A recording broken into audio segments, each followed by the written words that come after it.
నాకు నీ కృప చాలును ప్రియుడా, నాకు నీ కృప చాలును ప్రియుడా, నాకు నీ కృప చాలును, నాకు నీ కృప చాలును ప్రియుడా, నాకు నీ కృప చాలును, నాకు నీ కృప చాలును. శ్రమలతో నిండిన నా జీవితములో, శ్రమలతో నిండిన నా జీవితములో నాకు నీ కృప చాలును ప్రియుడా, నాకు నీ కృప చాలును. శ్రమలతో నిండిన నా జీవితాన, శ్రమలతో నిండిన నా జీవితాన నాకు నీ కృప చాలును ప్రియుడా, నాకు నీ కృప చాలును.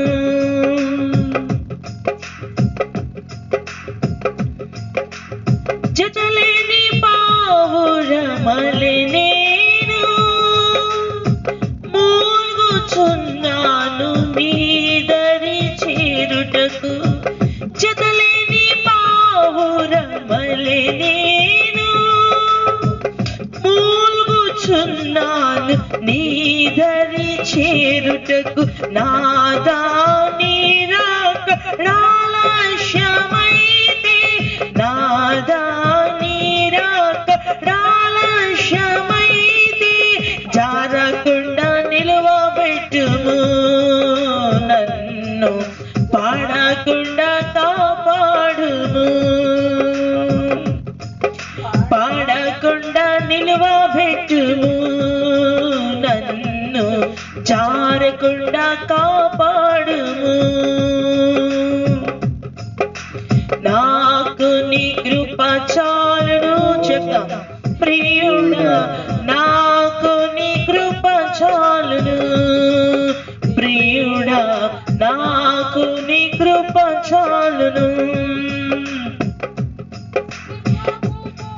నువ్వు పడవేసినను అగ్నిమాచలో నన్ను ఉంచినను, సింహపు బోనులో పడవేసినను అగ్నిమాచలో నన్ను ఉంచినను, హృదయము కలువరపడు సమయములో, హృదయము కలువరపడు సమయములో పడకుండా నిలువబెట్టుము, నన్ను జారకుండా కాపాడుము, పడకుండా నిలువబెట్టుము, నన్ను జారకుండా కాపాడుము. నాకు నీ కృప చాలును ప్రియుడా, నాకు నీ కృప చాలును ప్రియుడా, నాకు నీ కృప చాలును.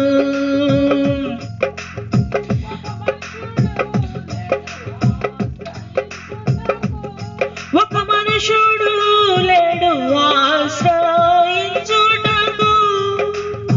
ఆదరించుటకు స్థలమే లేదు, ఒక మనిషి లేడు ఆశ్రయించుటకు,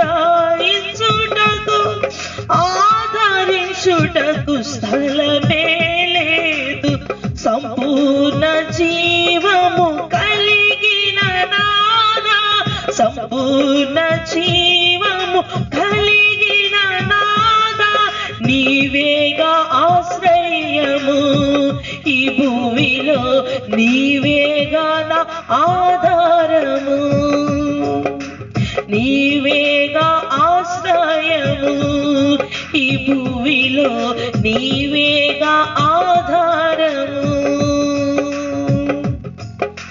నాకు నీ కృప చాలును ప్రియుడా, నాకు నీ కృప చాలును ప్రియుడా, నాకు నీ కృప చాలును. చివరి చరణం మరలా పాడదాం. చివరి చరణం. లేడు ఆశ్రయించుటకు ఒక మనిషి లేడు ఆశ్రయించుటకు,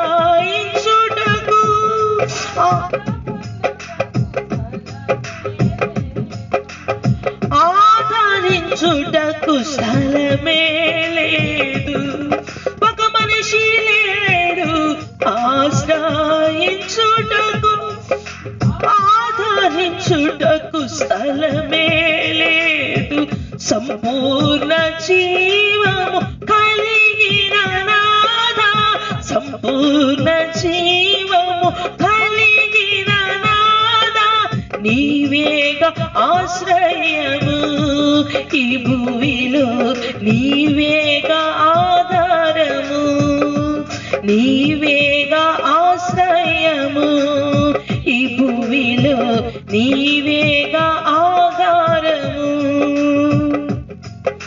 నాకు నీ కృప చాలును ప్రియుడా, నాకు ప్రియుడా, నాకు నీ కృప చాలును. శ్రమలతో నిండిన నా జీవితములో, శ్రమలతో నిండిన నా జీవితములో, నాకు నీ కృప చాలును ప్రియుడా, నాకు నీ కృప చాలును. శ్రమలతో నిండిన నా జీవితాన, శ్రమలతో నిండిన నా జీవితాన, నాకు నీ కృప చాలును ప్రియుడా, నాకు నీ కృప చాలును. యేసయ్యా, అయ్యా నీ కృప నాకు చాలు ప్రభా. శ్రమలతో నిండి నీ జీవితాన్ని ప్రభా ముందుకు కొనసాగించడానికి ప్రభా నీ కృప నాకు దయచేసినందుకు వందనాలు. ఈ బలహీన పరిస్థితుల్లో ప్రభా మీరు నాకు ఇచ్చిన స్వస్థతను బట్టి వందనాలు తండ్రి. మీరు నాకు ఇచ్చిన కృపను బట్టి వందనాలు ప్రభా. మీరు నాకు ఇచ్చిన ధైర్యమును బట్టి, విమోచనను బట్టి, విడుదలను బట్టి అయ్యా అవిశ్వాసమునే సునాములో తీసివేయండి ప్రభా.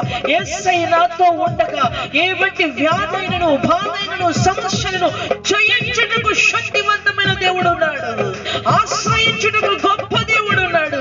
నన్ను విడిపించుటకు, విమోచించుటకు, బలపరచుటకు శక్తివంతమైన దేవుని కృప నా మీద ఆవరించిందని విశ్వాసంతో ప్రభుని పిలుద్దాం. యేసయ్యా, దావీదు కుమారుడానికి స్తోత్రములు తండ్రి. ఈ యొక్క ప్రభా రాత్రికాల సమయంలో ప్రభా ప్రతి హృదయమును మీరు ప్రభా పరిశీలించండి ప్రభా. ప్రతి హృదయమును ప్రభా మీరు పరీక్షించమని ప్రార్థన చేస్తున్నాను. అయ్యా మీరు కాపాడండి, మీరు రక్షించండి, మీరు విమోచించండి. మీ విమోచనకరమైన రక్షణ ప్రతి బిడ్డకి దయచేయమని ప్రార్థన చేస్తున్నాను. బలపరచండి ప్రభా, రక్షించండి తండ్రి, కాపాడండి ప్రభా. నీ బలమైన సన్నిధి ప్రభా ఈ బిడ్డల మీద దయచేయండి ప్రభా. యేసయ్యా, యేసయ్యా, యేసయ్యా, యేసయ్యా.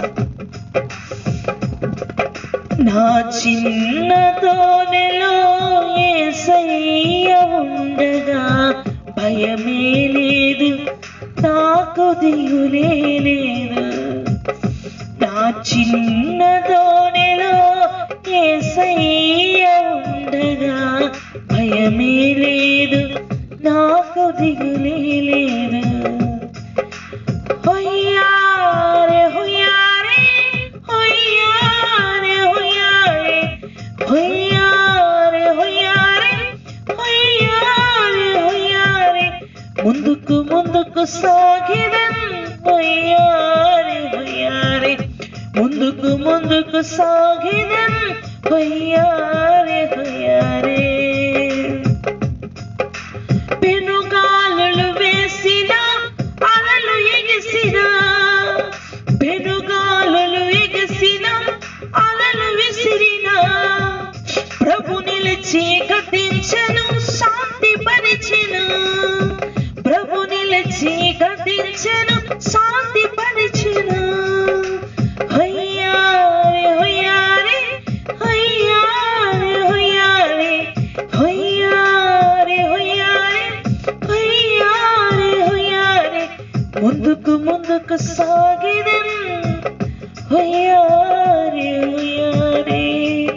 నా చిన్న తోనిలో యేసయ్య ఉండగా భయమే లేదు, నాకు దిగులే లేదు, భయమే లేదు, నాకు దిగులే లేదు.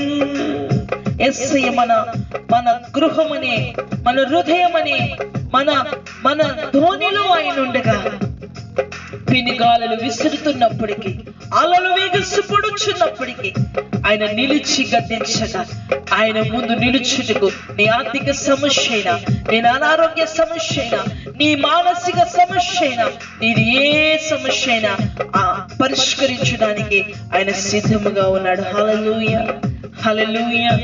దేవుడు దీవించును గనుక ప్రార్థన చేసుకుందాం. ఈ ప్రత్యేకమైన సమయంలో మేము ఈ స్థలాల్లో కళ్ళు మూసుకోండి, ప్రార్థన చేసుకుందాం. మహాపరిశుద్ధుడా, ప్రేమ కలిగిన తండ్రి, ఈ ప్రత్యేకమైన సమయంలో మీరు ఇచ్చిన కృపా వాత్సల్యమును బట్టి వందనాలు, దయను బట్టి వందనాలు. ఇప్పుడు వరకు మీరు నడిపించినందుకు వందనాలు అయ్యా. నీతి గల మీ మాట తేటగా వినిపించి బురువల బిడ్డలతో మాట్లాడండి అయ్యా. విలుచుండగా ప్రభా అయ్యా, వాక్యం చేత ముద్రించి ప్రభా వాక్య ఫలమును అనుభవించలా అట్టి కృపాక్షేమం దయచేయమని యేసు నామములో అడుగుచున్నాను తండ్రి, amen. Praise the lord, praise the lord.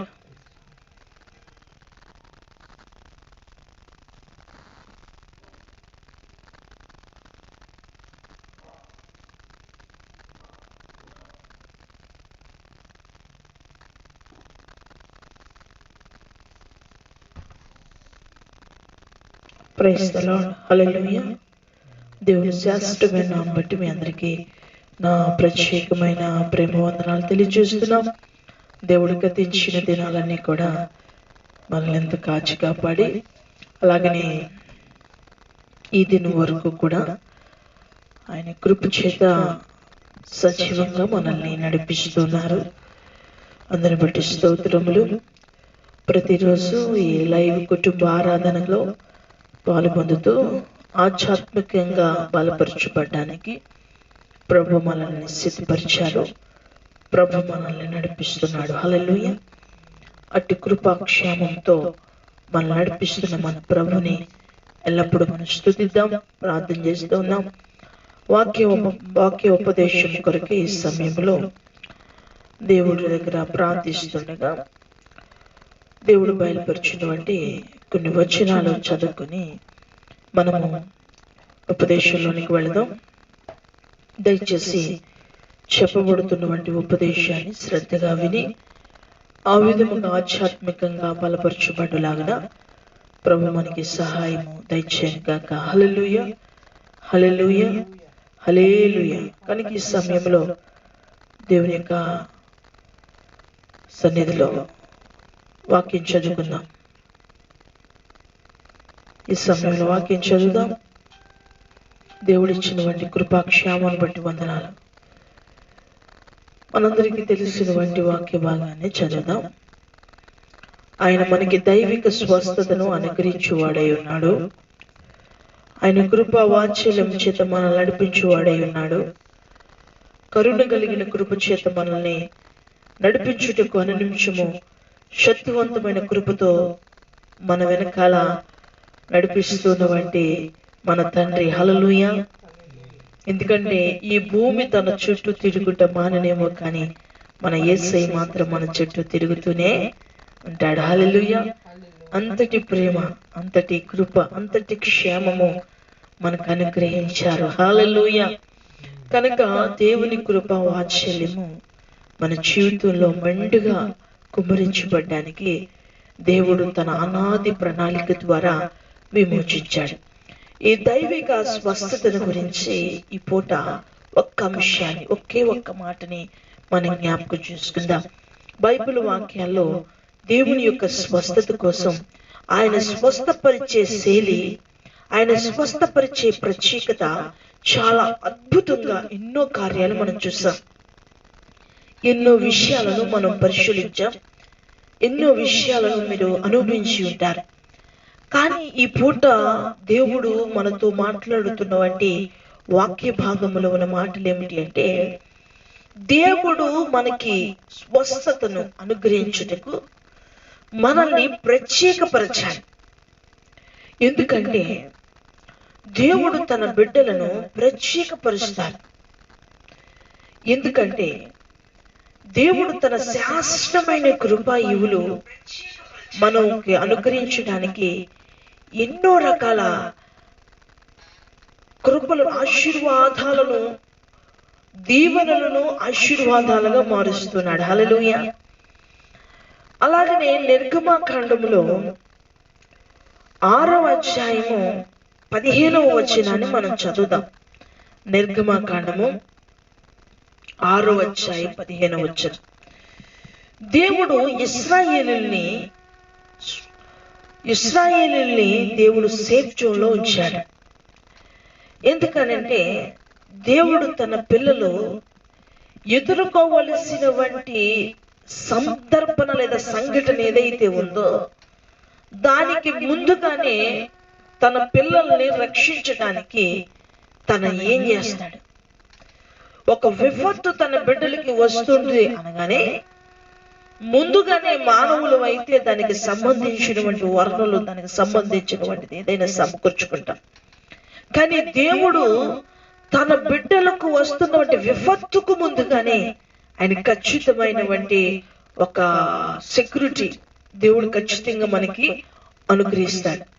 అది ఎలాగా ఏంటి అని మనం చూస్తే ఆది కాండంలో ఇశ్రాయేలు యొక్క సమాజం కొరకు, ఇశ్రాయేలీల యొక్క సర్వ సమాజం కొరకు ప్రవహించినటువంటి స్టేట్మెంట్ ఏంటంటే, నేను వారిని ప్రత్యేకపరచడానికి, నేను వారిని విమోచించడానికి, నేను వారిని సంపూర్ణతలోనికి నడిపించడానికి వారితో చేసుకున్న నిబంధన, వారి కష్టములో, వారి వ్యాధులలో, వారి బాధలలో, వారి యొక్క ప్రయాణములో వారు నాకు పెట్టినటువంటి మొర, కన్నీళ్లు నేను చూశాను అని మనం ఆ వచనంలో చూస్తాం.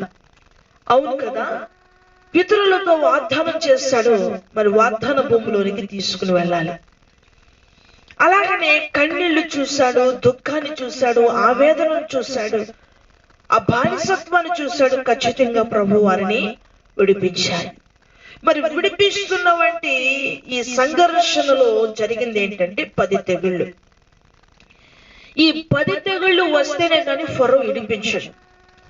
మరి ఫరో విడిపించడు కాబట్టి, ఫరో పొమ్మని ఆజ్ఞ విడుదలకు సెలవివ్వట్లేదు కాబట్టి, మరి 10 తెగుళ్ళు రావడానికి ఆ సంఘర్షణ లేదా అది మనందరికీ తెలుసు. 10 తెగుళ్ళు ఎలా వచ్చినవి, ఎలాగా ఇశ్రాయేలీయుల మీద ఫరోకి వ్యతిరేకంగా ఉన్న ప్రతి పరిస్థితిని ఎలా జయించారనే విషయాన్ని మనందరికీ తెలుసు. ఆ 10 తెగుళ్ళు వల్ల ఫరో భయపడ్డం, ఆ 10 తెగుళ్ళు వల్ల ఫరో ఆరాధిస్తున్నటువంటి విగ్రహములకి, అది ఫరో ఆరాధిస్తున్నటువంటి ఏదైతే ఉందో ఆ ఇహ సంబంధమైనటువంటి ఆ ఫరో దేవతలు ఎందుకు పనికి రావని వారికే బుద్ధి చెప్పడం. అయితే ఈ 10 తెగుళ్ళు వచ్చినప్పుడు వీరెక్కడున్నారు? ఈ 10 తెగుళ్ళు వచ్చినప్పుడు దేవుడు ముందుగానే వీరికి ప్రామిస్ చేశాడు. ఎందుకంటే వీళ్ళకి ముందుగానే ఒక అష్యూరెన్స్ ఇచ్చాడు. ఎందుకంటే నీతో నేను వాగ్దానం చేశాను, నీ కన్నీళ్లు నేను చూశాను కనుక నిన్ను నేను ప్రత్యేకపరుస్తున్నాను. కనుక ఫరో మీదకి, ఫరో ప్రజల మీదకి వస్తున్నటువంటి విపత్తు రోగాలు అయితే ఉన్నాయో అవి ఇశ్రాయేలీయులని తాకలేవు. ఒకవేళ ఇశ్రాయేలీయుల దగ్గరికి వచ్చిన అవి ఎందుకు పనికి రావు అన్నాడు. ఇశ్రాయేలీయులు ఏమీ చేయలేకపోయింది కనుక ప్రియులారా, అయితే ఇశ్రాయేలు అందరూ అంటే దేవుడు నమ్ముకున్న వారు అందరూనండి అనొచ్చు. కాదు కాదు, ఎవరైతే కన్నీళ్లు విడుస్తున్నారో, ఎవరైతే నిబంధనకు లోబడుతున్నారో వారు మాత్రమే రక్షింపబడతారు. హల్లెలూయా. ఎందుకు ఈ సందర్భన ఈరోజు ఈ స్వస్థత కొరకు తీసుకురావడం జరిగిందంటే, ప్రభు దేవుడు చూపించినటువంటి స్వస్థతలో, దేవుడు ఇస్తున్నటువంటి విమోచనలో, దేవుడు ఇస్తున్నటువంటి విడుదలలో ఒక గొప్ప మర్మం దాగి ఉంటుంది. ఎందుకంటే ఆయన ఏం చేసినా మనకి చాలా వివరంగా తెలియజేస్తాడు. ఏం చేసిన మనకి ఆయన చాలా చక్కగా మన విశ్వాస సంపూర్ణతను పెంచుకునేలాగా ఆయన కార్యం చేస్తాడు. హల్లెలూయా. మనము 2 తిమోతికి రాసినటువంటి పత్రిక 1వ అధ్యాయం, నిర్గమాకాండం చదివేశాను, చెప్పాను కదా. 2 తిమోతికి రాసినటువంటి పత్రిక 1వ అధ్యాయం 9వ వచనం చక్కగా చదవండి. చాలా క్లియర్గా పదాలు విడదీస్తూ చదవండి. మన క్రియలను బట్టి కాక తన స్వకీయ సంకల్పమును బట్టి అనాది కాలముననే క్రీస్తు యేసునందు మనకు అనుగ్రహింపబడినదియు క్రీస్తు యేసును మన రక్షకుని ప్రత్యక్షత వలన బయలుపరచబడినదియు అయినా తన కృపను బట్టి మనలను రక్షించి పరిశుద్ధమైన పిలుపుతో ఆయన మనలను పిలిచెను. దేవుడు మరణమును నిరర్ధకము చేసి చాలు. దేవునికి స్తోత్రం కలుగునుగాక. ఇక్కడ వాక్యం సెలవిస్తోంది, తన స్వకీయ ఏంటంటే సంకల్పం, తన సంకల్పాన్ని సంపూర్ణం చేయడం కోసం మనల్ని కాపాడుతున్నాడు. హల్లెలూయా. ఎందుకంటే నిన్ను ఎందుకు కాపాడాలి అని నీకు నువ్వే ప్రశ్నించుకుంటే నీ దగ్గర సమాధానం ఏమీ లేదు. ఎందుకంటే మనము మానవ మాతృలం ఎందుకు జీవిస్తున్నామనే వంటి స్థాయి కూడా ఆలోచించలేని స్థితిలో ఈరోజు చాలా మంది ఉన్నారు. ఈరోజు జ్ఞాపకం చేసుకుంటే బిడ్డలారా, ఆ రోజు ఇశ్రాయేలుని ఆ 10 తెగుళ్ళ నుంచి కాపాడడానికి గల కారణం ఏంటంటే, ఆ 10 తెగుళ్ళు వారికి వీరికి డిస్టెన్స్ ఏమి చాలా దూరమేమీ లేదు. అదే ప్రాంతంలో అదే సమీపంలో ఇశ్రాయేలు జనాలు ఉన్నారు, అదే ప్రదేశంలో అదే ప్రాంతంలో పరో జనాలు ఉన్నారు. కానీ పరో జనాల మీదకే ఈ వ్యాధులు వచ్చినాయి, కానీ ఇశ్రాయేల్ సర్వ సమాజం కాపాడబడింది. హల్లెలూయా. అందుకనే మనము దేవుని యొక్క గైడెన్స్ లో ఉండాలి. ఇలా కాపాడబడడానికి గల కారణం ఏమిటి అంటే, మోషే గైడెన్స్ లో ఉన్నారు. కనుక ప్రియులారా, దేవుడు చెప్తున్నటువంటి గైడెన్స్ లో ఉండాలి. చాలా మంది ప్రార్థన చేసుకుంటే ఎలా ఎగతాళిగా మాట్లాడుతున్నారు. సృష్టి మరియు సృష్టికర్త, ఈ రెండిటి యొక్క వ్యత్యాసాన్ని మనం గమనిస్తూ, సర్వోన్నతుడు సర్వ సృష్టికర్త ఈ భూమి ఆకాశమును సృష్టించినటువంటి ఆయన జీవము ఈ భూమి మీద మనలో నివసిస్తుంది. హల్లెలూయా. దాన్ని గుర్తించాలి, దాన్ని గమనించాలి. ఎందుకంటే దేవుడు వాక్యం చెప్తుంది, ఆయన మనలను ఆయన స్వరూపంలో తయారు చేశాడు. హల్లెలూయా. ఎంతో అద్భుతమైనటువంటి నిర్మాణంలో మనం ఉన్నాం కనుక మన జీవితం చాలా విలువైనది కనుక మనం దాన్ని గుర్తించాలి. అందుకని ఇక్కడ వాక్యం చెప్తుంది, తన స్వకీయ సంకల్పన. ఎందుకు ఆయన రక్షించాడంటే, తన సంకల్పం అంతా ఇశ్రాయేలులై ఉన్నారు. ఈరోజు ఇశ్రాయేలు రక్షించబడ్డారు కదండి అని అనొచ్చు. ఇశ్రాయేలు ప్రత్యేకించబడ్డారు. ఈరోజు నీవు నీ కుటుంబము స్వస్థతకు వేచి ఉంటే గనక మీరు లోకము నుంచి ప్రత్యేకపరచండి. లోక ఆచారాల నుంచి, అలవాటుల్లో నుంచి, నియమాల్లో నుంచి, పద్ధతుల్లో నుంచి మీరు ప్రత్యేకించబడాలి. ఇశ్రాయేలు మోషే వచ్చిన తర్వాత ఇశ్రాయేలుని ప్రత్యేకపరిచాడు. దేవునికి స్తోత్రం కలుగునుగాక. ఈ రోజు ఏ విపత్తు అయితే మనల్ని కృంగదీస్తుందో, ఏ విపత్తు అయితే ఆదరణ లేకుండా చేసిందో, ఏ విపత్తు అయితే బలహీనపరుస్తూ ఉందో, దాని ద్వారా నువ్వు నేర్చుకోవాల్సిన పాఠం ఏంటంటే, నేను ఉమ్మడ తమ్మడగా ఉంటే కుదరదు, 2 పడవల మీద ప్రయాణం చేస్తే కుదరదు, కానీ నేను ఇప్పుడు ప్రత్యేకించబడి ప్రభు కొరకు జీవిస్తే క్షేమం. ఎందుకంటే ప్రియులారా, నువ్వు ఇదే చూస్తున్నావు. ఇంతకంటే ఘోరాతి ఘోరమైన వ్యాధులు వస్తాయి, ఇంతకంటే భయంకరమైన సంభవాలు జరుగుతూ ఉంటాయి. ఎందుకంటే ఇది ఆరంభం అనుకోండి. అంతం ఎంత ఘోరంగా ఉంటుందో ఆలోచించండి. ఎందుకంటే ఆరంభము కన్నా అంతం మరీ భయంకరంగా ఉంటుంది. ఎంత భయంకరంగా ఉంటుందంటే చాలా భయంకరమైన పరిస్థితులు చూడవలసి వస్తుంది. ఇప్పుడు తిండి తిని బలంగా ఉండి నేను ఎదుర్కోగలను అనుకుంటున్నావు, కానీ తిండి లేని పరిస్థితి, కరువు, భయంకరమైన కరువు, భయంకరమైన దుస్థితి. ఇది శాంపుల్ అనుకోండి, ఇది మామూలు శాంపుల్ అంతే, ఇది పెద్ద ఏమీ కాదు.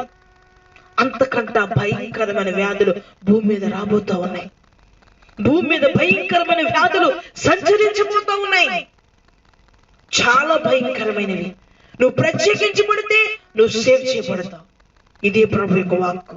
నువ్వు ప్రత్యేకించబడి ప్రత్యేకమైన నియమముతో జీవించగలిగితే, నువ్వు ప్రత్యేకించబడితే జాగ్రత్తగా బ్రతుకుతావు. అందుకే దేవుని వాక్యం చెప్తుంది. ఎందుకంటే చాలా మంది అనుకుంటున్నారు ఈ పాండమిక్ ఇయర్ దాటిపోవాలి, రైట్, క్షేమంగా దాటిపోవాలి, అనేక మంది రక్షించబడాలి, అనేక మంది ఆరోగ్యవంతులుగా మార్చబడాలి, అనేక కుటుంబాలు ఆదరణ ఉండాలి, అనేక కుటుంబాలు సంతోషం మళ్ళా పుష్పించాలి. కానీ ప్రియులారా, అశాశ్వతం. పరిస్థితులు మారిపోతున్నాయి. పరిస్థితులు పూర్తిగా మారిపోతున్నాయి. మానవ మనుగడికి పూర్తి ప్రతికూలమైన జీవితాలు ఈరోజు నడిపించబడుతున్నాయి. దీనికి ఏం జరుగుతుందో, ఎలా వెళతామో ఎవరికీ తెలియదు. కానీ దేవుడు వాక్యం చెప్తుంది, ఘోరమైన పరిస్థితులు చూస్తాం. చాలా ఘోరమైన పరిస్థితులు. ఇది ఆరంభం మాత్రమే. ప్రభు అంటున్నాడు, చాలాసార్లు ప్రభుతో మాట్లాడుతున్నప్పుడు, ఇది ఆరంభం మాత్రమే, అంతం చాలా ఘోరంగా ఉంటుంది. దీన్ని చూసి కొంతమంది ఏం చేయాలి? మారు మనసు పొందాలి. కరోనా వచ్చిన కొత్తలో భయపడి 2 వాక్యాలు చదువుకోవడానికి వినడానికి ఇష్టపడేవాడు. ఇప్పుడు సినిమాలు, ఫేస్బుక్ లో ఉన్న రకరకాల వారిని సంతోషపరచబడటం కోసం ఎన్నో అలవాటు అయిపోయి ఈరోజు చాలా మంది తిండికి సమయాన్ని గడుపుతా ఉన్నారు. ఈ గూగుల్ వల్లట అసలు ఫోన్లో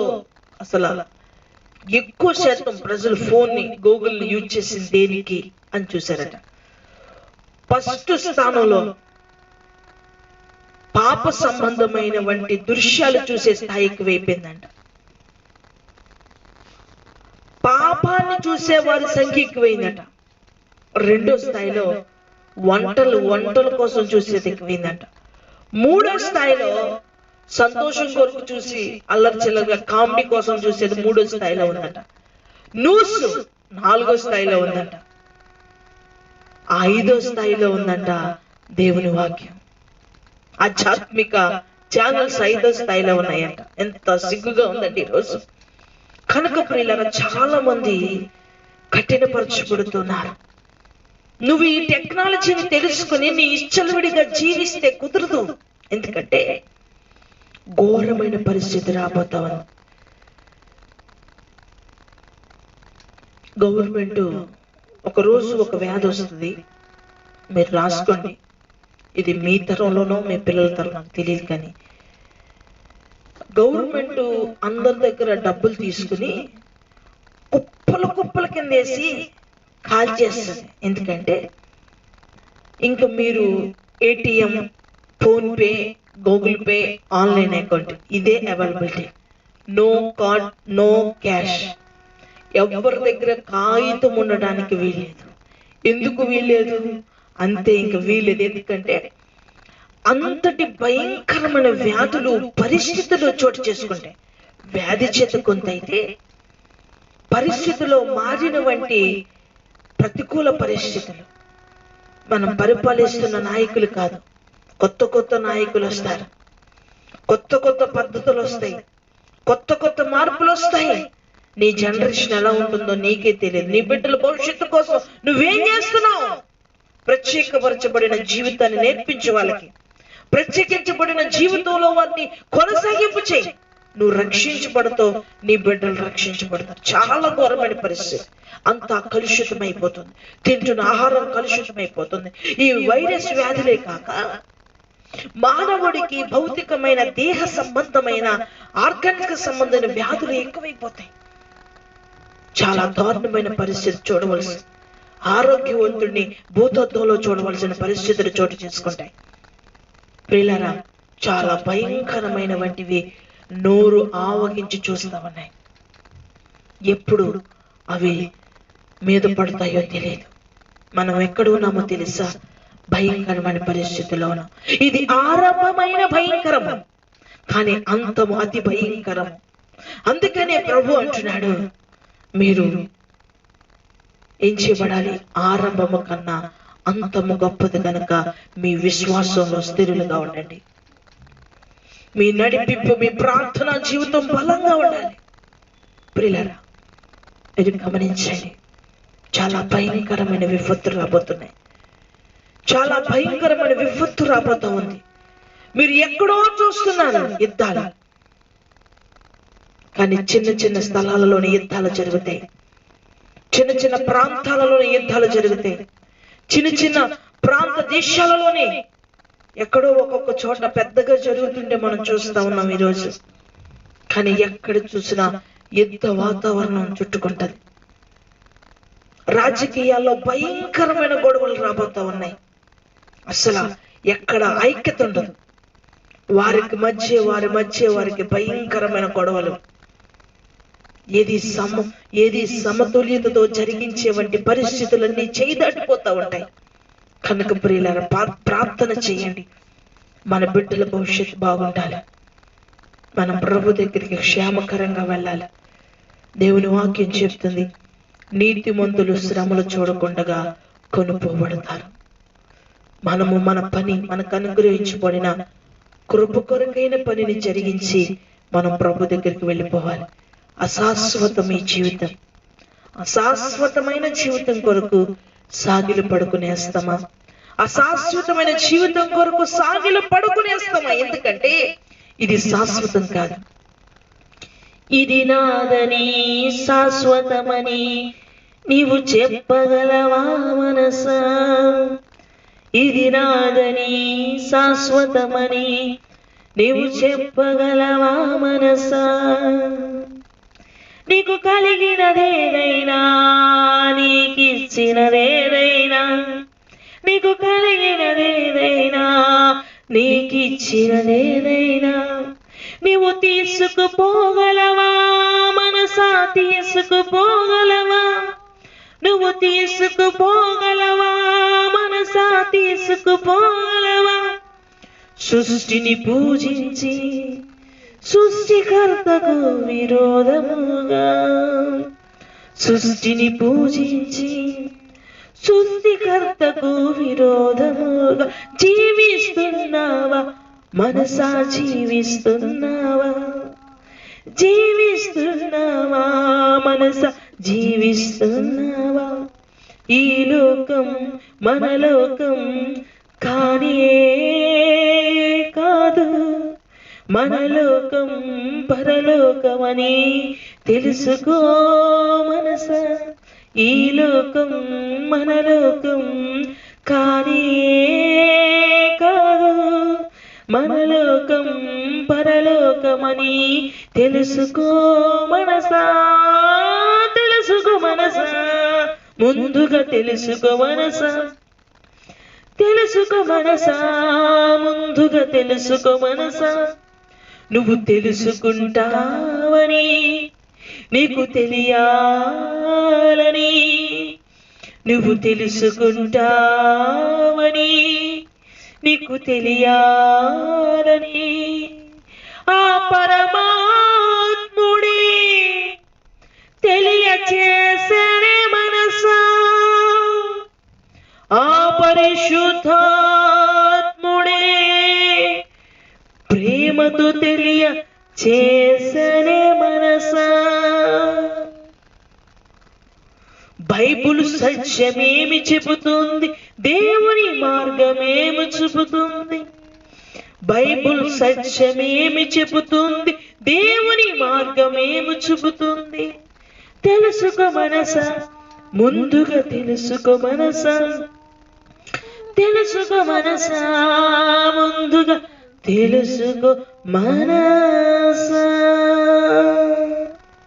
ప్రైజ్ ది లార్డ్, హల్లెలూయా. ప్రియులారా, మనం తెలుసుకోవాలి. అశాశ్వతమైన లోకం కొరకు సాగిలపడవద్దు. పరిపూర్ణమైన భక్తి జీవితం మార్పు చెందాలి క్రైస్తవమా. మార్పు లేని క్రైస్తవ జీవితములలో కదిలింపు రావాలి. నిన్ను బట్టి నీ భక్తి జీవితం, నిన్ను బట్టి నీ కుటుంబ భక్తి జీవితం, నిన్ను బట్టి నీ బంధువులు, నీ స్నేహితులు, నీ భక్తి జీవితంలో ఒక కదిలింపు, మారు మనసు రావాలి. ఎందుకంటే పరిపూర్ణమైన భక్తి జీవితం మార్పు చెందుతుంది. మారలేని భక్తి జీవితంలో నుంచి నువ్వు బయటికి రా. ఎందుకంటే అశాశ్వతమైన దాని కొరకు నువ్వు సాగిలపడుతున్నావు, ఆశపడుతున్నావు, వేగిలు పడుతున్నావు. అది అశాశ్వతం. నిన్నెవరు తెప్పిస్తారు? రాబోతున్న దినాలలో భయంకరమైన విపత్తు. నీ దగ్గర కార్డు కావాలి, ఫోన్ పే, గూగుల్ పే. ఇప్పుడు ఫోన్ పే లేనివాడు, గూగుల్ పే లేనివాడు ఎక్కడో 10% తప్ప 99% గూగుల్ పే, ఫోన్ పే ఉంది. అయ్యో ఉంది కదండి, డబ్బులు లేకపోతే ఏమిటి, మేము ఫోన్ పేలో చేస్తాము, గూగుల్ పేలో చేస్తాము. నీవు Google pay, phone pay use చేయాలంటే నువ్వు ఆధార్ కార్డు మార్చుకోవాలి. ఏం మార్చుకోవాలి? ఆధార్ కార్డు మార్చుకోవాలి. అది పెద్ద సింపులే ఉంది. ఆధార్ కార్డు మార్చుకుంటాం. ఆధార్ కార్డు మార్చుకుంటే నీ సంఖ్య మారుతుంది. ఏంటి సంఖ్య?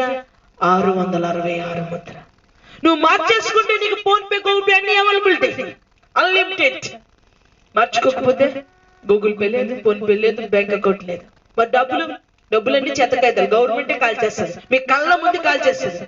ఇప్పుడు న్యూస్ లో చూస్తున్నాగా కరోనా కష్టం, అలాగే మీ కళ్ళ ముందు ఇదిగో పలానా దగ్గర 2 కోట్లు గవర్నమెంట్ కాల్ చేసింది.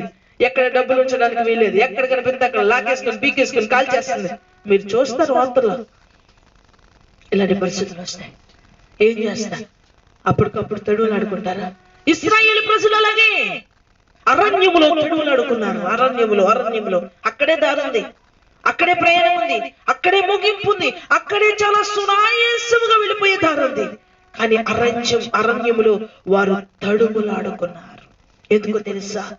అందులో కొందరు అర్థమైపోవాలి, అందులో కొందరు అయోగ్యులు ఉన్నారు, అందులో కొందరు అనర్హులు ఉన్నారు. అనర్హులు అర్థమైన తర్వాత వారిని నడిపించవలసిన త్రావులో నడిపించాలనుకున్నాడు దేవుడు. కానీ ఎవరు దాన్ని గుర్తించలేకపోయారు. ఈరోజు ఈ భౌతిక ప్రయాణం మీరు స్పష్టంగా గ్రహించండి. మీరు చాలా ప్రత్యేకంగా ఆలోచించండి. బలహీనంగా, నిర్జీవంగా, నీరసంగా బ్రతకొద్దు. మనం బ్రతుకుతుంది దేనికోసం బ్రతుకుతున్నా? జీవితం అంటే ఇది కాదురా, ఏదో ఉంది అనుకున్న వాళ్ళందరూ పిచ్చి వాళ్ళు అయిపోయారు. ఏదో ఉన్నది అని సాధిద్దాం అనుకున్న వాళ్ళందరూ వాళ్ళ లక్ష్యాలని మార్చేసుకున్నారు. హేళనగా మారిపోయారు, అవమానకరంగా మారిపోయారు, పూర్తిగా అపరిచితులుగా మారిపోయారు. ఎందుకు తెలుసా? వారి దిశ నిర్దేశత ఎరగకే ప్రయాణించారు. అందుకే ప్రభు అంటున్నాడు, బైబిల్ వాక్యం మనకి దిశను, నిర్దేశతను నిర్దేశిస్తుంది. అది మర్చిపోవద్దు. ఎందుకంటే అది స్పష్టము, అది సంపూర్ణము. దేవునికి స్తోత్రం కలుగును కాదు. భయంకరమైన విపత్తు వస్తుంది. మనం ఎలా సేవ చేయబడతాము? తన సంకల్పన ఎలాంటిదంటే, తనే స్వయంగా వేసుకున్న సంకల్పనలో, ఆ ప్రత్యేకమైన ఏర్పాట్లో నీవు, నీ బిడ్డలు, నీ కుటుంబం ఉండాలి. హల్లెలూయా. ఉంటేనే ఏంటమ్మా? ఆ సంకల్పనలో నీవు, నీ కుటుంబం, నీ బిడ్డ ఉంటేనే సేవ్ చేయబడతారు, రక్షించబడతారు, విమోచించబడతారు. బిడ్డ, నువ్వు ఇల్లు కట్టుకోవాలని ప్రయాసపడుతున్నావేమో, లేదా ఉద్యోగం సంపాదించాలని ప్రయాసపడుతున్నావేమో, అయ్యో అప్పులు తీర్చాలని ప్రయాసపడుతున్నావేమో, లేదా బిడ్డల కోసం కొంత డబ్బు సమకూర్చుకోవాలని ప్రయాసపడుతున్నావేమో, అయ్యో ఆరోగ్యం కావాలని ప్రయాసపడుతున్నావేమో, లేదా నేను జ్ఞానవంతుడిని చూపించుకోవడానికి ప్రయాసపడుతున్నావేమో, అయ్యో నేను ఒక గొప్ప ఉన్నతమైన వంటి వ్యక్తిని చూపించుకోవడానికి ప్రయాసపడుతున్నావేమో. నువ్వు దేనికోసం ప్రయాసపడుతున్నావో దేవునికి తెలుసు. కానీ అన్నిటికన్నా ప్రాథమికంగా నువ్వు ప్రయాసపడవలసింది దేనికంటే దేవుని సంకల్పంలో నీవు ఉండడం కోసం. దేవుని సంకల్పంలో ఉంటే ఇశ్రాయేలు సర్వ సమాజం దేవుని సంకల్పంలో ఉంది. అందుకే అంటున్నాడు చూడండి, 6వ అధ్యాయం నిర్గమకాండం 5వ వచనం, 6వ అధ్యాయము 5వ వచనం, నిర్గమాకాండం చదువుదాం. నిర్గమాకాండం 6వ అధ్యాయము 5వ వచనం. ఐగుప్తీయులు దాసత్వమునకు లోపరిచియున్న ఇశ్రాయేలీయుల మూలుగును విని నా నిబంధనను జ్ఞాపకము చేసుకుని ఉన్నాను. నిబంధన, నీకేదైనా శోధన వస్తుందనుకో, అయ్యో నేను ఆ బిడ్డకి ప్రామిస్ చేశాను, ఆ బిడ్డకి ప్రామిస్ చేశాను అని జ్ఞాపకం రావాలి. యేసయ్య నీకేమైనా ప్రామిస్ చేశారా? చెప్పాలి చెప్పాలి చెప్పాలి. యేసయ్య నీ కోసం దిగి వచ్చి ప్రార్థన చేసిన రోజులు కూడా ఉంటాయి. చాలా మంది అనుకుంటారు యేసయ్య కూడా వచ్చి ప్రార్థన చేస్తాడా? అవును, యేసయ్య మన దగ్గరకు వచ్చి మన కోసం ప్రార్థన చేస్తాడు. అది ఏంటంటే దేవుడే వచ్చి దేవుడే మన కోసం ఎందుకు ప్రార్థన చేస్తాడని అనొచ్చు. ఇది ఫ్యాక్ట్. ఎందుకంటే దేవుడు మన కోసం వచ్చి మన కోసం మరలా ప్రార్థన చేస్తాడు. ఎలా ప్రార్థన చేస్తాడంటే ఆయన ఉత్తరవాదై ఉన్నాడు, ఆయన మధ్యవర్తి ఉన్నాడు. అందుకని వాక్యం చెప్తుంది, ఉచ్చరింప సత్యముగానే మూలుగుల చేత ఆత్మ మన కొరకు విజ్ఞాపన చేస్తుంది, రికమెండేషన్ చేస్తుంది, మన కొరకు రోదన చేస్తుంది అంటున్నాడు. సరే, ఈ ఉత్తరవాదన మధ్యవర్తట మన పక్షంగా నిలబడి మన తరపున నిలబడి ఆ మహిమతో ఉన్న మహిమలో ఉన్న వంటి ఆ మహిమకర్త అయిన వంటి ఆ ప్రభుకి విజ్ఞాపన చేస్తాడట. దేవునికి స్తోత్రం కలుగునుగాక. నా కోసం చాలా సార్లు ఆయన ప్రార్థన చేశాడు. దేవునికి స్తోత్రం కలుగునుగాక. మీకోసం కూడా వచ్చి ప్రార్థన చేయు అనుభవంలోనికి వెళ్ళాలి. హల్లెలూయా. ఆ అనుభవం చాలా గొప్పది. ఆయన వచ్చి కన్నీళ్లు తుడిచి ప్రార్థన చేయు అనుభవంలోనికి వెళ్ళండి. అప్పుడు కడవరి దినాలలో, దుర్దినాలలో, చివరి దినాలలో మనకు ఒక నిశ్చయత ఉంటుంది, మనకు ఒక సంతోషం ఉంటుంది, మనకు సమాధానం ఉంటుంది. ఏం కోల్పోయారని ఆ నీరసం, ఏం కోల్పోయారు అని నీ జీవనం, ఏం కోల్పోయారని మీరు ఇలాగ మారిపోయారు? అంతా బాగానే ఉంది కదా. ఏదో చిన్నపాటి సమస్యల కొరకే అంతలాగా మనం బాధపడవలసిన అవసరం లేదు. అంటే మీరు కృంగిపోతున్నారు, కృషించిపోతున్నారంటే మీకు నిరీక్షణ ఎక్కడో లోపిస్తుంది. మీరు చింతనే ప్రాముఖ్యంగా ఎంచుకుంటున్నారంటే మీ నిరీక్షణ ఏదో ప్రాథమిక దశలోనే పాడైపోయింది. మీ నిరీక్షణ యొక్క స్థితి స్థాయి ఎలాగుంది? మనం చాలా సంతోషంగా ఉండాలి. యేసయ్య ఎవరి దగ్గరికి వస్తాడు? ఎవరి దగ్గరికి వస్తాడు? ఎవరైతే శ్రమల ప్రయాస ప్రవాహంలో కొట్టుకుంటున్నారో ఆ కొట్టుకుంటున్న వారిని ఆయన దగ్గరికి చేరుస్తాడు. హల్లెలూయా. నీ శ్రమలు మేలే కానీ కీడేమీ కాదే. నీ శ్రమలు ప్రయాణము యేసయ్య దగ్గరికి చేరుస్తుంది కదా. ఆయన సన్నిధిలోనికి తీసుకొస్తుంది కదా. ఆయన ఒడిలో పడుకునేలా చేస్తుంది కదా. ఆయనతో మాట్లాడేలా చేస్తుంది కదా. ఆయనతో ఉండేలా చేస్తుంది కదా. ఎందుకు నీకు ఈ దుఃఖం? ఎందుకు నీ వేదన? నువ్వు ప్రత్యేకపరచబడిన లిస్ట్ లో ఉన్నావా లేదో చూసుకో. దానికోసం ప్రయాసపడు. నెక్స్ట్ అంతా అయ్యే జరుగుతాయి. అది జరుగుకుంటూ వెళుతుంది. దాని యొక్క ప్రక్రియ జరుగుతుంది అంతే. కడుపులో ఆహారం వేసిన తర్వాత దానికోసం ఏం చేయవసరం. లోపలికి వెళ్ళడానికి నవలాలంతే. లోపలికి వెళ్ళాక లోపల మిషన్లు చూసుకుంటాయి. అలాగనే ఈ పరిస్థితి అంతటికి దేవదూతల్ని ఆయన నడిపిస్తాడు, ఆజ్ఞాపిస్తాడు. ఆయన సభాపర్వతం మీద నిర్వహించి ఆయన నీ కొరకు పనిని ప్రారంభించే సమయాలు నిర్దేశించిన కార్యాలన్నీ జరుగుతాయి. కానీ నువ్వు ఆయన సంకల్పంలోంచి తప్పిపోవద్దు. నువ్వు ఆయన సంకల్పంలో నుంచి దిగజారిపోవద్దు. నీకు నమ్మును పట్టు సంతోషం, ఆ నువ్వు, ఆ తేజస్సు ఎప్పటికీ దేవుడు అదే కోరుకుంటాడు. హల్లెలూయా. మనము శరీరం కుళ్ళిన కృషించిన ఏబు వలె ఉండాలి. హల్లెలూయా. ఏబు జీవితంలో కలిగిన చీకటి మేలే, కానీ దావీదు జీవితంలో కలిగిన చీకటి మేలు కాదు. దావీదు జీవితంలో కలిగిన చీకటి పాపం ద్వారా వచ్చింది. ఏబు జీవితంలో వచ్చిన చీకటి నీతికి సంబంధమైన పరీక్షకు వచ్చింది. ఈరోజు నీవు దేవునికి సమీపంగా వస్తావు, ఉన్నతంగా ఎంచబడతావు. దేవుడు నిన్ను ప్రేమిస్తున్నాడు. హల్లెలూయా.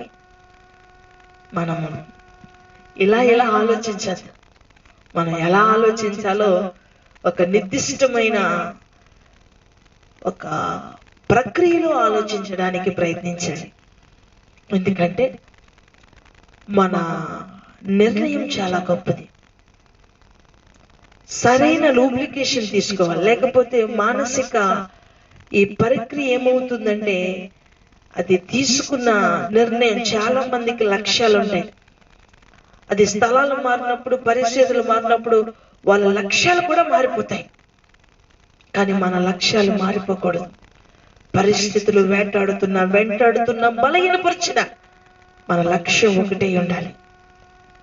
చాలా మంది భౌతికంగా లక్ష్యాలు ఉన్నాయి అన్నవారు ఎన్నో అరాచకాలు చేస్తున్నారు. కానీ దేవుడు మనలోంచి కోరుకుంటున్నది కాదు. ఎల్లప్పుడూ మనలో ప్రతిబించాలి. మనం ఎల్లప్పుడూ ఆకాశ నక్షత్రాల వలె తేజోమయమైన దేవుణ్ణి చూడాలి. హల్లెలూయా. అందుకని ఆయన వాక్యం చెప్తుంది, స్వస్థపరచు దేవుని నేను తప్ప వేరొకరు ఎవరు లేరని ఆయన స్టేట్మెంట్ ఇచ్చారు. ఒకవేళ మెడిసిన్ వేసుకుంటున్నా, నువ్వు తగిన జాగ్రత్తలు తీసుకుంటున్నా, ఒకవేళ ఎంత బలవంతుడివైనా నీకు ఆయుష్ వలన, ఆరోగ్యం వలన అది ఆయన వశములోనే ఉంది. హల్లెలూయా. చూడండి, నిర్గమకాండము 15వ అధ్యాయము 26వ వచనం. నిర్గమకాండము 15వ అధ్యాయము 26వ వచనం. చూడండి. మీ దేవుడైన యెహోవా వాక్కును శ్రద్ధగా విని ఆయన దృష్టికి న్యాయమైనది చేసి ఆయన ఆజ్ఞలకు విధేయులై ఆయన కట్టడలన్నిటినీ అనుసరించి నడిచిన ఎడల నేను ఐగుప్తీయులకు కలుగజేసిన రోగములలో ఏదియు మీకు రానియను. నిన్ను స్వస్థపరచు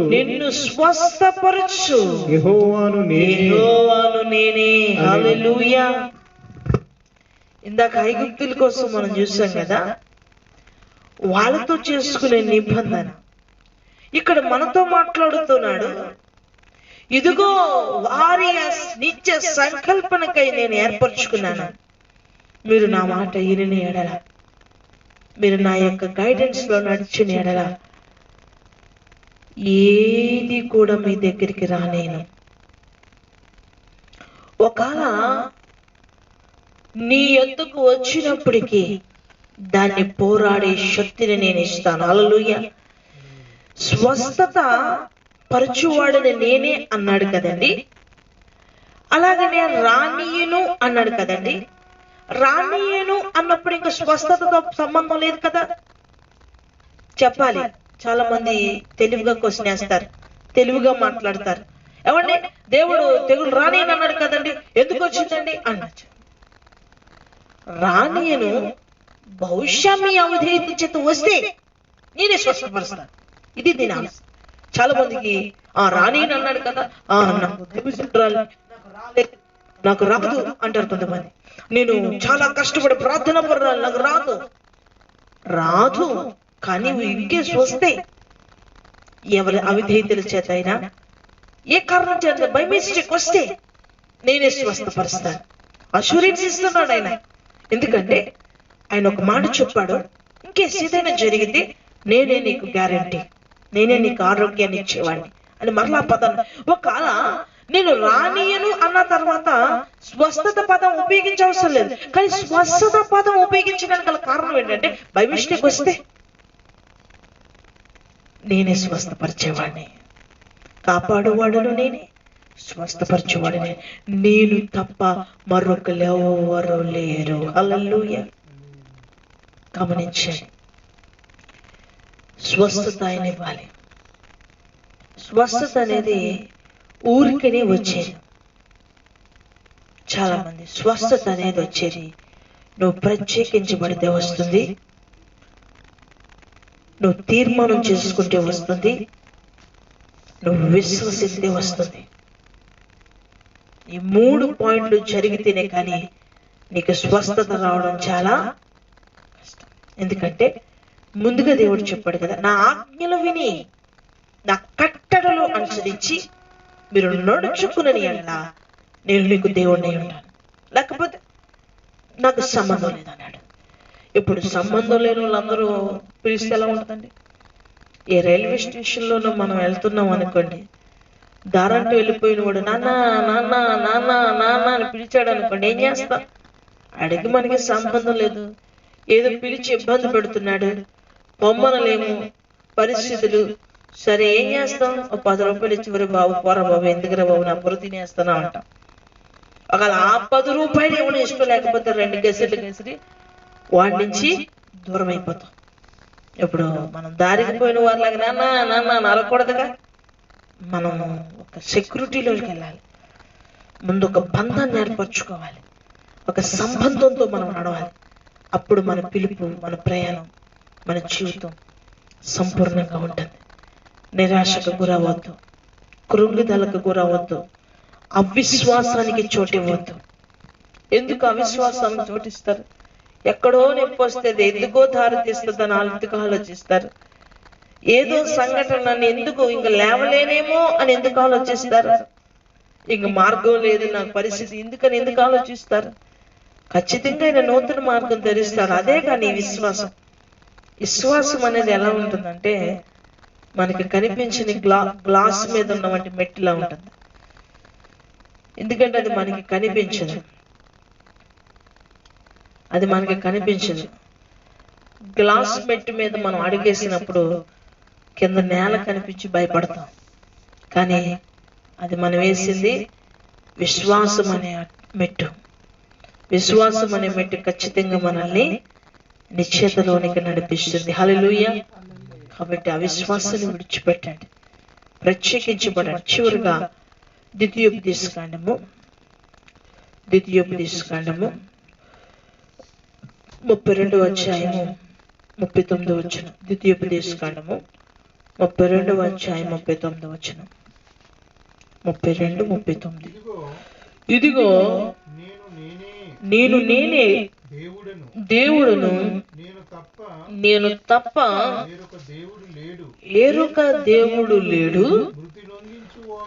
మృతి నొందించువాడును బ్రతికించువాడును నేనే, గాయపరచువాడును స్వస్థపరచువాడును నేనే, నా చేతిలో నుండి విడిపించువాడెవడును లేడు. హల్లెలూయా.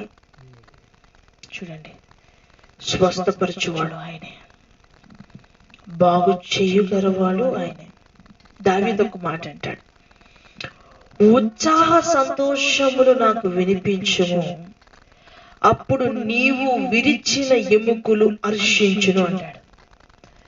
చాలా ఈ మాట చాలా చాలా అద్భుతంగా ఉంటుంది. ఉత్సాహ సంతోషములు నాకు వినిపించుము, అప్పుడు నీవు విరిచిన ఎముకలు హర్షిస్తాయి అన్నాడు. అంటే ఈ పదం ఎంత అద్భుతంగా అన్నాడు చూడండి. దావీదు ఒక పాపం చేత, ఒక శాపం చేత విరవబడ్డాడు. విరవబడిన శాపానికి తొలగించబడిన పరిస్థితుల్లో ఏం కావాలి? ఆ విరిచిన ఎముకలకు బలం కావాలి.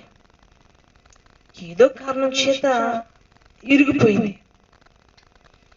కొంతమంది ఏదో కారణం చేత అప్పులు పాలవచ్చు, ఏదో కారణం చేత పాపానికి వెళ్ళిపోవచ్చు, ఏదో కారణం చేత దురాశకి, ఏదో కారణం చేత దొంగగా, ఏదో కారణం చేత శాపానికి, పాపానికి. అందుకే దావీదు అంటున్నాడు, ఉత్సాహ సంతోషములో నేను ఏ స్థితిలో ఉన్నానో నీకు తెలుసు, నేను ఎందుకు ఎరువబడ్డానో నాకు తెలుసు. అయితే నువ్వు ఉత్సాహ సంతోషములు పుట్టించు ప్లీజ్. నేను విరవబడిన నా స్థితి హర్షిస్తుంది, నేను విరవబడుట మేలే అనే స్థితి, నేను ఈ అపాయము చేత, ఈ వ్యాధి చేత, ఈ సమస్య చేత మొత్తపడుట మేలే అనేటువంటి విషయంలో నేను హర్షించుటకు త్వరగా నాకు సహాయము దయచే ప్రభువా అని అడుగుతున్నాడు దావీదు. హల్లెలూయా.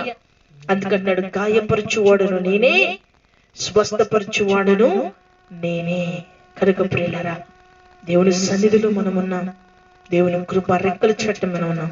66వ కీర్తన 2వ వచనంలో ఉంది చూడండి. 66వ కీర్తన 2వ వచనం, యెషయా గ్రంథం 66:2, క్షమించండి, యెషయా గ్రంథము 66:2, 66వ అధ్యాయము 2వ వచనం చదవండి. అవన్నీ నా హస్తకృత్యములు, అవి నా వలన కలిగినవని యెహోవా సెలవిచ్చుచున్నాడు.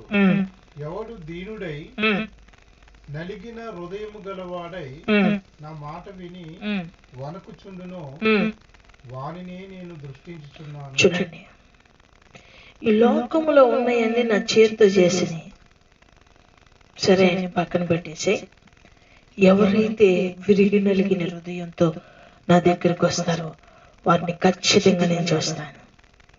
కొంతమంది నా కన్నీళ్ళని చూడట్లేదేమో, నా కన్నీళ్ళు ఆయన చూడట్లేదేమో, నా వేదన ఆయనకు అర్థం అవ్వట్లేదేమో, నా ఆక్వేదన, నా ఆవేదన ఆయనకు అర్థం కావట్లేదు. అర్థమైంది బిడ్డ, నువ్వు బహుశా 1 సంవత్సరమో, 2 నెలలో, 3 నెలలో వేదన పడే నువ్వు ఇలాగైపోయేవేమో. కొంతమంది 10 సంవత్సరాలు, 20 సంవత్సరాలు, 30 సంవత్సరాలు నిరీక్షణతో ఉన్నవారు ఉన్నారు. వాళ్ళ నిరీక్షణ ఎంత స్ట్రాంగ్ గా ఉంటుందో నీకు తెలియదు. వాళ్ళ నిరీక్షణ ప్రభు కోసం ఒక ఉన్నతమయంగా ఉంది.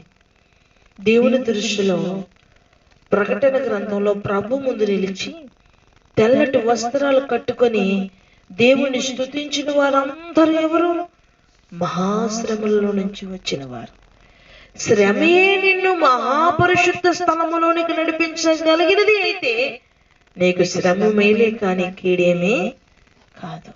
నువ్వు అనేక సార్లు ఈ శ్రమ నాకు మేలు కాదు, మేలు కాదు, మేలు కాదు. వద్దు, నీ అవిశ్వాసపు మాటలు విడిచిపెట్టండి.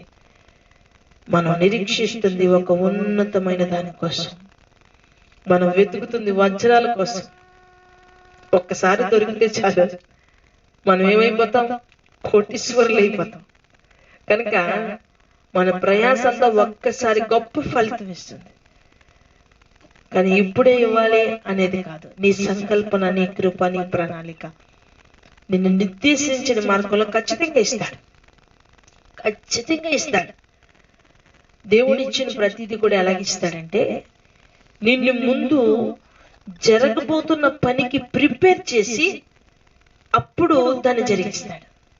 ఇచ్చిన తర్వాత ప్రిపేర్ చేయడు. ఎందుకంటే ఇచ్చిన తర్వాత ప్రిపేర్ చేసే విధానం వేరు, ఇవ్వక ముందు ప్రిపేర్ చేసే విధానం వేరు. కాబట్టి నిన్ను ఇచ్చే ముందు ప్రిపేర్ చేస్తే నీ సమర్పణకి సరైన పునాది పడుతుంది. కనుక ప్రియులారా, మనమందరం ప్రభు సన్నిధిలో ఉన్నాం కనుక దేవుడు ఇశ్రాయేలు ప్రత్యేకపరిచాడు.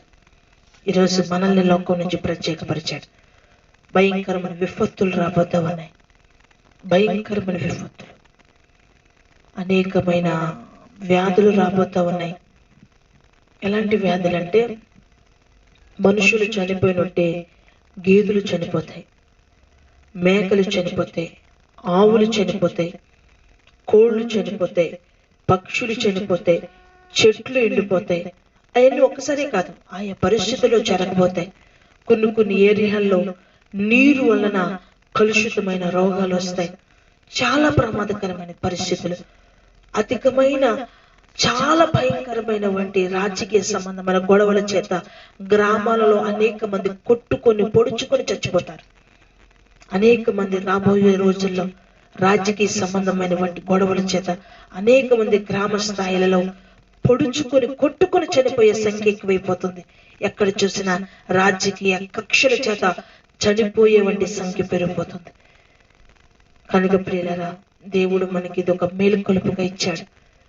దీనిని మనం దృష్టి ఎరిగి స్థిరులుగా మార్చబడితే ఇది ప్రారంభం మాత్రమే, కానీ భవిష్యత్తులో చాలా భయంకరమైన ఎదుర్కోవాలి, చాలా భయంకరమైన. కనుక ప్రియులారా, విపత్తులను తట్టుకోవాలి, పరిస్థితులను తట్టుకోవాలి. అంతా మారిపోతుంది. మనం అనుకున్న గవర్నమెంట్ కాదు, మనం అనుకున్న పాలన కాదు, పరిస్థితులు రానున్న దినాలలో ఖచ్చితంగా మన బిడ్డల లైఫ్ కూడా చాలా దౌర్భాగ్యంగా వెళ్ళిపోతుంది. కానీ వారు బాగుండాలంటే ముందు సత్యాన్ని ఎరగాలి, వారు బాగుండాలంటే ప్రభుని ఎరిగి ఉండాలి, వారు బాగుండాలంటే ముందుగానే వారు మనలాగే ప్రత్యేకించబడాలి, మనము ముందు ప్రత్యేకించబడాలి. అట్టి క్షేమము కృప మీకును మీ కుటుంబాలకి దయచేయను గాక. దయచేసి జాగ్రత్తగా ఉండండి, ప్రభు సన్నిధిలో ఉండండి, పట్టుబిడవక ప్రార్థనలో విశ్వాసంలో స్థిరులుగా ఉండండి. దేవుడు మిమ్మల్ని దీవించును గాక. ఆమేన్. ప్రార్థన చేసుకుందాం. మహాపరిశుద్ధుడా, మహిమ కలిగిన తండ్రి, కృప కలిగిన ప్రభువా, ఈ ప్రత్యేకమైన సమయంలో మీరు మాతో మాట్లాడినందుకు వందనాలు. నీతి గల మీ మాట తేటగా వినిపించి మాట్లాడిన దేవా, వాగ్దానం ప్రకారంగా ఇశ్రాయేలు ఎలాగైతే ప్రత్యేకించబడ్డారో మేమును ప్రత్యేకించబడినట్టుగా, కుటుంబాలు ప్రత్యేకించబడినట్టుగా, మా బిడ్డలు ప్రత్యేకించబడినట్టుగా మీరు సహాయం తెచ్చండి. రాబోతున్న విపత్తు సంబంధమైన ప్రతి పరిస్థితులను జయించి అయ్యా నాయన ఈ భయంకరమైన పాండమిక్ నుంచి విడిపించబడి అయ్యా కావలసిన ఆర్థిక పరిస్థితి, అనారోగ్య పరిస్థితి, మానసిక పరిస్థితుల నుంచి విడుదల ప్రకటించండి. మీరు సహాయం తెచ్చండి. మాలో గొప్ప సంతోషం, గొప్ప ఉజ్జీవం మాలో రగిల్చమని ప్రార్థన చేస్తున్నాను. పరిశుద్ధాత్మ మంట, పరిశుద్ధాత్మ అనుభవం, పరిశుద్ధాత్మ అయ్యా మీరు మాలో నుంచి ప్రవచించండి, మాలో నుంచి మీ నామాన్ని హెచ్చించమని, మా ద్వారా అనేక మందికి ప్రభా అయ్యా ఆశీర్వాదకరంగా మమ్మల్ని నడిపించమని మమ్మల్ని మీ చేతులకు అప్పగిస్తూ మహిమ ఘనత ప్రభావములు మీ నామములకే చెల్లులాగున అయ్యా దూరాన సమీపం ఎంతమంది అయితే ఉన్నారో అంతమందిని మీరు బ్లెస్ చేయమని, వినువారుగా కాకుండా దాని ప్రకారంగా నడుచుకునే భాగ్యాన్ని బిడ్డలకి కుటుంబాలకి దయచేయమని, పర్సనల్ గా ప్రార్థించడానికి ప్రతి ఒక్క బిడ్డను ప్రేరేపించండి. దయచేసి ప్రేరేపించండి. ఉగ్రత ఫాలో అవ్వకున్నట్టుగా అయ్యా సమయం ఉండగానే సద్వినియోగం చేసుకొని ప్రభు అజ్ఞానుల వలె ఉండక జ్ఞానుల వలె మార్చుకోవడం సహాయం తెచ్చమని యేసుక్రీస్తు వారి నామములో అతి వినయంగా బ్రతిమాలి వేడుకొనుచున్నాను తండ్రి. ఆమేన్. యేసురత్నమేంచే ప్రవేశరత్నమేంచే ప్రవేశరత్న సంపూర్ణ విజయం, అపవాదికరంత నాశనం కలుగును గాక. ఆమేన్. ప్రభువు యేసుక్రీస్తు వారి కృపయు పరిశుద్ధాత్మ దేవుని కన్యని సహవాసం సన్నిధి మనకును మన కుటుంబాలకును సకల పరిశుద్ధులకును సదా తోడే నడిపించును గాక. Amen. Amen. Amen. Praise the lord.